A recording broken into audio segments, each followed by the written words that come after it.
The easiest way, like say that you're in a room that has terrible morale and you want to like say, well, what do I do to turn this around as a supervisor or a shift manager? Step one would be to create a focus for everybody that you take seriously, and that you get the other shift managers to take seriously, which that can be hard to get them on the same page. But let's pretend for a second that you can't get any other shift managers on the same page. That's fine. If you run a shift and you're a shift manager, if you run a shift at least 2 days a week, you can do this. Okay. On those 2 days a week, all you have to do is you have to, as a shift manager, you pre-shift all your dealers.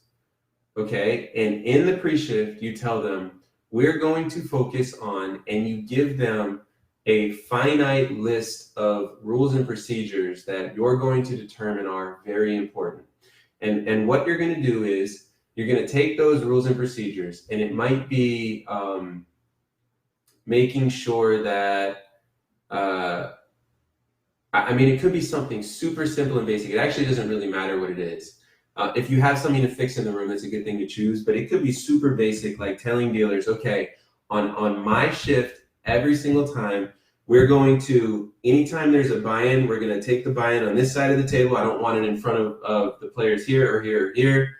And anytime there's a, and I want the chips to be cut out on this side of the table, right? The typical way to do a buy-in. So you might say, say the player gives $150 here. Here's how the buy-in is going to be done. And again, it just doesn't matter. So this would be an example. You want it done cleanly every single time. And you tell the dealers that. They're not going to care a whole lot. They're just not going to want paperwork, right? But as a shift manager, you pre-shift one or two things, and then you put it on the supervisor staff and you say, listen, I am going to give write-ups to you guys if you do not make sure that this is done properly. And any dealer that does not do this properly is going to get a write-up. And this sounds harsh, right? This sounds really intense. But what ends up happening when you give that first write-up out to a supervisor or to a dealer, first of all, it's defendable, right? Now, I'm assuming this is the procedure at the casino. Let's be clear about that. You have to actually have it be a procedure at that poker room. But let's assume this is a procedure at the poker room. That first write-up that gets given out to the person that doesn't follow this after you pre-shifted it, and there's no excuses when you pre-shift it, you've had conversations with the supervisor and everything like that, that first person that gets a write-up, they're going to talk about that, right? And what you do is, in addition to saying this has to be done perfectly all the time, you're also going to explain anybody that's doing this wrong, I need to know about this. You, the shift manager during those shifts. Anybody that's doing this wrong, okay? And you put it on people to communicate it. You give the example yourself of how to communicate it. You stop a game if you have to when a dealer's taking a buy-in, and you say, please do that again properly, right? And then you give them their paperwork. Nobody's going to get fired from this stuff, right? They're going to be verbal warnings. I take it back. If someone does end up getting fired for this, and you're being clear with them every pre-shift, and they're still doing it wrong every single shift, and there's enough instances of paperwork that that they still don't get it, you know what? Maybe they do get fired, and then it just solves that extra problem too. But what ends up happening is if you start communicating, this needs to be done perfectly all the time on this shift, those dealers and those supervisors that have a very small and clear focus, they're probably going to think it's a little bit weird and silly.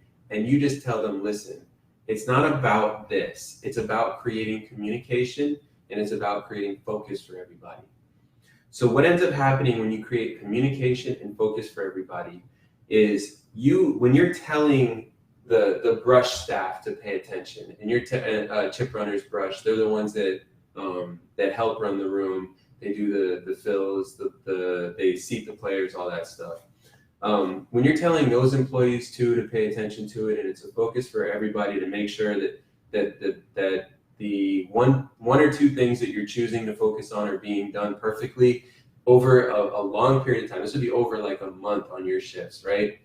If everyone's focused on doing this, it's going to open up communication, and it's going to get people working together who normally don't work together. It's going to get people realizing that when it comes to this thing that you're saying is important, they really don't have a choice. They need to put the integrity of the job and the stuff that the shift manager cares about ahead of everything else.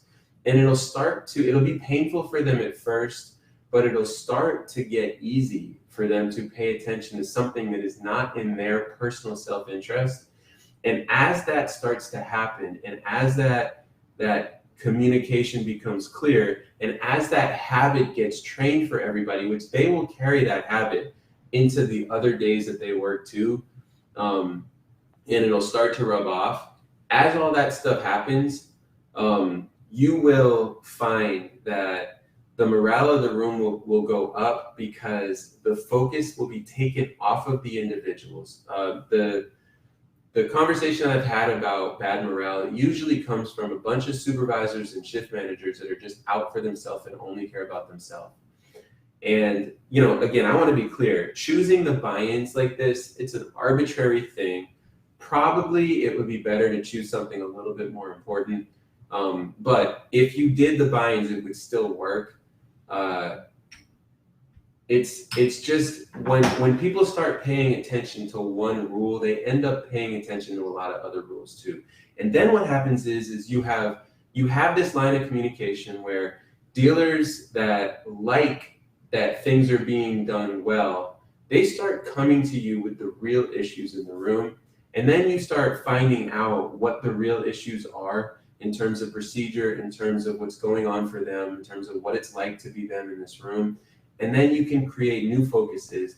And the beauty is normally when people try to create good morale in a poker room, the thing that they end up doing is they make it so that they're trying to keep everybody happy, right? And when you try to keep everybody happy, and I've done this before, you end up building up expectation and then not being able to come through for everything. And when you don't come through for that one thing, it's like, oh, I really wish I could have, I really wanted that, and they don't care, is the way that it ends up feeling to the dealer who's asking for something important. But when you use this method, what happens is the dealer comes to you with an issue, and if you decide that issue is going to be a focus, you focus on it pretty hard, but you focus only on it for like a month. Well, they now know you already have a focus for right now, and the other stuff that they bring to you, you're going to prioritize and get to it as best as you can, right? Maybe then they go to another shift manager and ask for them to focus on it, and you can create a working relationship with the other shift manager. Each shift manager has their things that are important to them. It is super important though that you have the conversation with the other shift managers that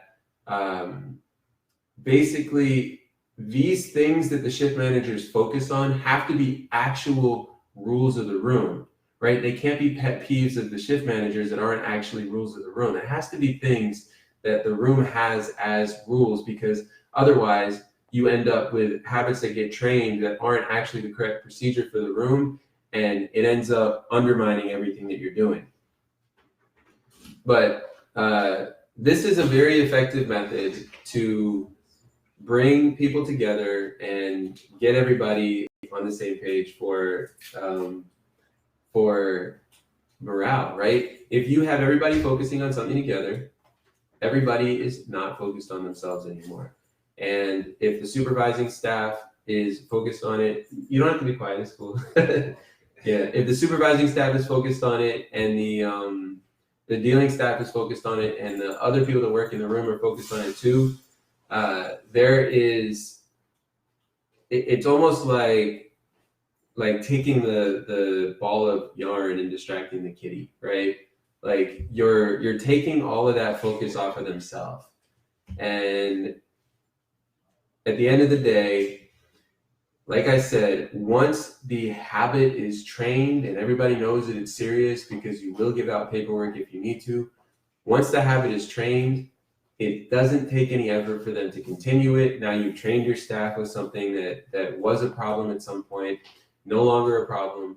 And then you can let it go at that point. Enough people will be trained on it. You move on to the next focus. you don't need to stack the focuses and give people 100 things to work on either, right? You have to determine how long it's going to be before you get this thing fixed. But that's the way to do it. Like I said, as a shift manager, it would take you 2 days a week. If you're it has to be consistent 2 days also.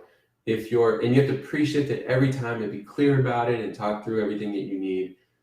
If you're a supervisor, you can try to pitch your shift manager on this. If you're a dealer, you can try to pitch your shift manager on this, right? But like I said, it doesn't matter what procedure you're going to focus on. Just pick one that people are lazy about generally.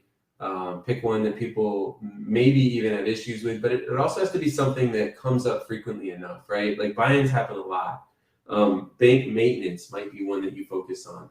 And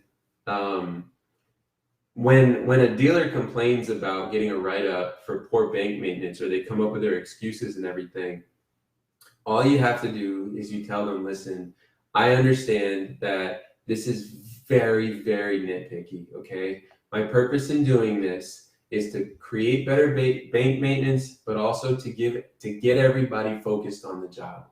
And this is how I'm choosing to do it, and you have to go along with this. You have to. So you're going to find dealers that try to like weasel their way out of it and stuff. And if you end up giving them paperwork after pre-shifting them and making it clear to everybody what you're doing, so be it.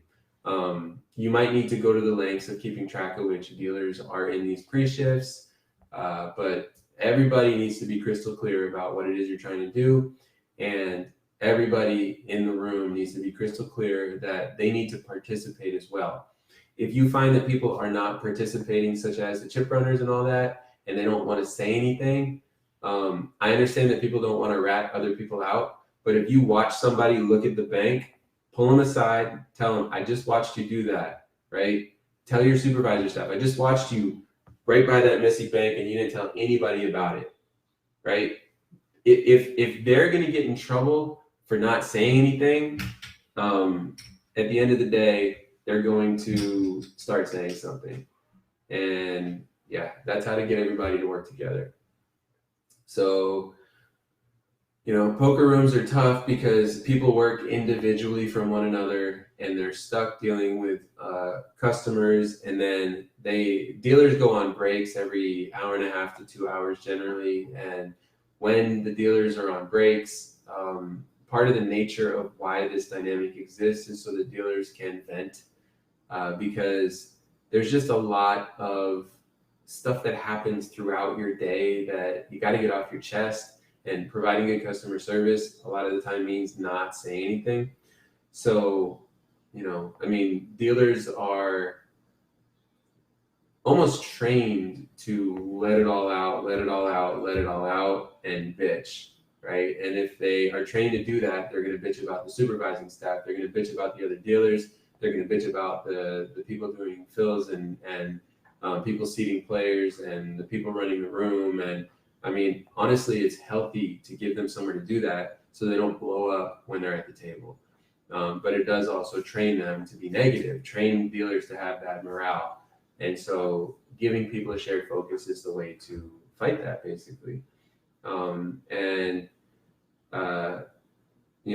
You can't fix everything in the room. Like I made the comment that it starts with the shift managers. That's probably wrong. It probably starts with the awareness of the supervisors. The awareness of the poker director, the person who actually runs the room. But like I said, the thing I was really saying is the shift managers are the ones that are available during their shifts that can be on the floor, that can enforce these rules and procedures. And a little bit of paperwork goes a long way when it comes to this stuff. And you're only going to be giving out probably verbal written warnings, which is a weird thing. It's basically a minor piece of paperwork that says this happened, please sign off that this was not handled properly, something like that. And it does go on the record. But at the end of the day, it's pretty inconsequential. It's not going to stop someone from getting promoted. It's not going to stop them from anything. If it keeps happening over and over again, it might. But, that's what the paperwork does. It teaches them, hey, this is something to pay attention to. We've already talked about this. You've still not done it properly, etc. So thank you for listening to this. I am very open to anybody commenting on anything about this and morale in the room. It's also nice for poker dealers to realize that going into deal poker can be draining mentally. And there's a lot of solutions for that as well, such as, outside of work, authentic relating and all that type of stuff.